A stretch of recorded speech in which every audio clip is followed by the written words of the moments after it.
It's August 11 ng 2025, 6 AM ng madaling kape-kape.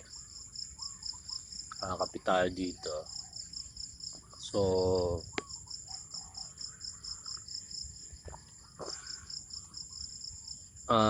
may mga natutulog ako kanina. May tarantadong gumigising sa akin dito. Malapit lang dito. So, parang barya na hinahagis.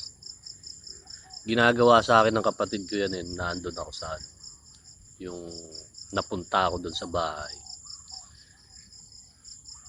Hinahagisan nila ako ng barya sa gabi para gula.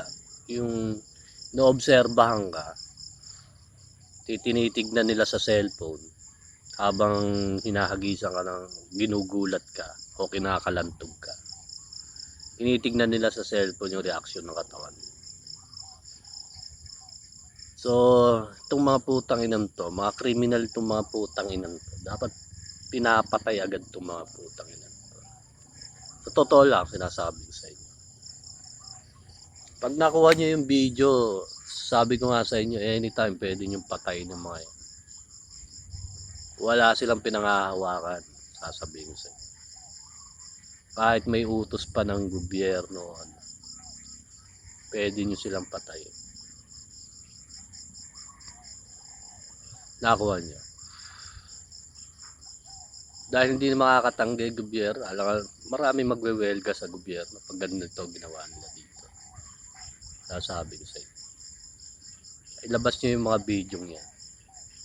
Magkaalaman tayo. So, itong mga putang inang iglesia ni Cristo na to, tsaka mga dating daan na to, wala nang mukhang ihaharap tong mga putang inang to. Ito na lang ang gagawin nila to. Yung may palabas sila dito na gusto nila akong pahiyain sa publiko. So ganito ang ginagawa nila dito, kaya nagkukuntsa-kuntsabahan sila para pahiyain nila ako dito. So ganito ba yung pinagmamalaki yung grupo? Mga putang ina nyo. Wala nang halos mukhang ihaharap sa publiko. Pera na lang. Yun na lang ang pwede nilang iharap. Nakuha nyo. So, ako, wala akong pera. Gumawa lang ako ng pangalan. Hindi dito, kundi doon sa ibang bansa. Sa bawat bansa. So, itong mga gagong to, basura itong mga putang inan to. Wala naman itong pagmamalaki itong mga gagong to sa akin.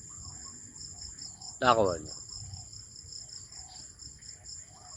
Dapat kung meron silang pakinabang dito sa bansa, malalaman ko kung ano yung nagawa nila dito sa atin dito. Itong mga putang inan to, binabaliktad ako na imbis sila tong mga walang kwenta dito sa bansa, sila yung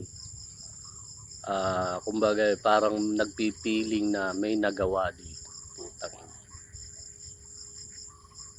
So napakalaking kayamanan ang ginawa ko rito. Napakalaking impluwensya ang ginawa ko dito. Nakakuha niyo. So napakasimple lang naman ang hinihiling ko sa inyo na patayin niyo, sabi ko sa inyo.